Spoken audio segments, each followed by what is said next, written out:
جیسا کہ میں نے عرض کیا تھا کہ یہ جو سلسلہ شروع ہوا 14 صورتوں کا، پہلا جوڑا اس میں سے سورہ یونس، سورہ ہود علیہم الصلاۃ والسلام۔ البتہ جو تیسرا اس کے اندر سب گروپ، میں نے کہا تھا تین کے سب گروپ ہیں، یہ تیسری صورت جو ہے سورہ یوسف، یہ بالکل پورے قرآن میں منفرد ہے اپنے مزاج کی۔ اس کے ساتھ جزوی سی مشابہت آئے گی ایک صورت کی، میں بعد میں عرض کروں گا۔ اس وقت یہ ہے کہ اس کو نوٹ کیجئے کہ اب تک ہم نے پڑھا ہے جو در حقیقت انباء الرسل کا مضمون ہے، جو ضائع شد و مت کے ساتھ آیا ہے۔ حضرت ابراہیم کا تھوڑا سا ذکر سورہ انعام میں ہم نے پڑھ لیا، کچھ تھوڑا سا ذکر جو ہے وہ سورہ ہود کے اندر آ گیا ہے، لیکن یہ ہے کہ اصل جو آیا ہے انباء الرسل، ایام اللہ فذکرہم بایام اللہ۔ یہ قصص النبیین کے اعتبار سے یہ منفرد صورت ہے، پوری صورت ایک نبی کے حالات پر مشتمل۔ قرآن مجید میں اس کی کوئی اور مثال نہیں۔ پھر یہ کہ اس میں وہ رنگ ہے ہی نہیں کہ حضرت یوسف علیہ السلام نے یہ دعویٰ کیا ہو کہ میں رسول ہوں، مجھے مانو، میری اطاعت کرو، اور وہاں کی جو قوم تھی اور بادشاہ جو تھا اس سے کوئی تعاون نہ کیا ہو، کچھ نہیں، وہ انداز ہی نہیں مانو گے تو عذاب آئے گا، کچھ نہیں۔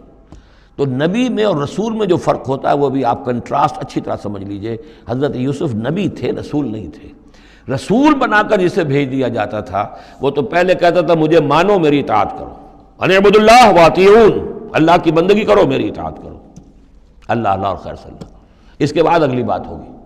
لیکن نبی کا معاملہ یہ نہیں ہوتا۔ نبی جیسے کہ مصلح ہوتے ہیں، نیک لوگ ہوتے ہیں، اولیاء اللہ ہوتے ہیں، خاص اللہ تعالیٰ کے برگزیدہ بندے ہوتے ہیں۔ اب ظاہر بات ہے کہ ایسے بھی ہوتے ہیں جیسے ہماری اس امت کے اندر حضور کے بعد کتنے ہیں اولیاء اللہ پیدا ہوئے ہیں، اونچی شخصیت ہے، کیونکہ وحی کا دروازہ بند ہو چکا ہے، نبی ان میں سے کوئی نہیں ہے۔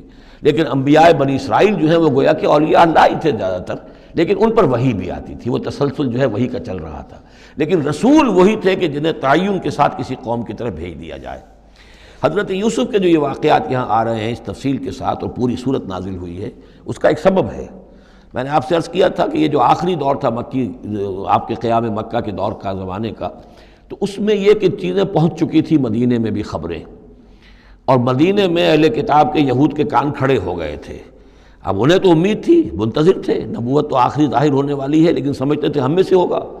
یہاں بات بالکل جو ہے وہ تلپٹ ہو رہی ہے، لہذا وہ اب کچھ نہ کچھ شوشے چھوڑتے رہتے تھے، اور انہیں کہتے تھے اپنے پیغامات کے ذریعے سے کہ اچھا تمہارے یہاں سنا کسی نے نبوت کا دعویٰ کیا ہے، اچھا تو اس سے یہ سوال پوچھو کہ یہ ابراہیم تو آباد تھے فلسطین میں، یہ جو یہودی بنی اسرائیل ہے یہ مصر میں کیسے پہنچ گئے، جو وہاں سے پھر حضرت موسیٰ ان کو نکال کر لے کر آئے، لیکن کیسے پہنچے، پہنچنے کا سبب کیا تھا، کیا ماجرا تھا؟ یہ اب تاریخ کا ایک سوال تھا جو انہوں نے کر دیا۔ اس کے جواب میں اللہ تعالیٰ نے یہ صورت نازل فرما دی، اور اس قدر خوبصورت انداز میں نازل کی ہے۔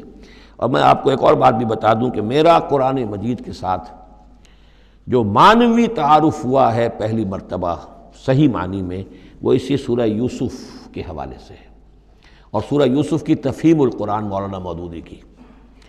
1947 میں میں میٹرک کا امتحان دے چکا تھا، ہمارا رزلٹ بھی آ چکا تھا، لیکن یہ کہ اس کے بعد وہ فسادات کیا قتل عام شروع ہوا مسلمانوں کا مشرقی پنجاب میں۔ میں حصار میں تھا، تو حصار اس شہر کا نام تھا، لیکن ہم اس میں محصور بھی ہو گئے۔ تقریباً 1.5 مہینہ ہم نے مورچے بنا لیے اور اپنی حفاظت کرتے رہے۔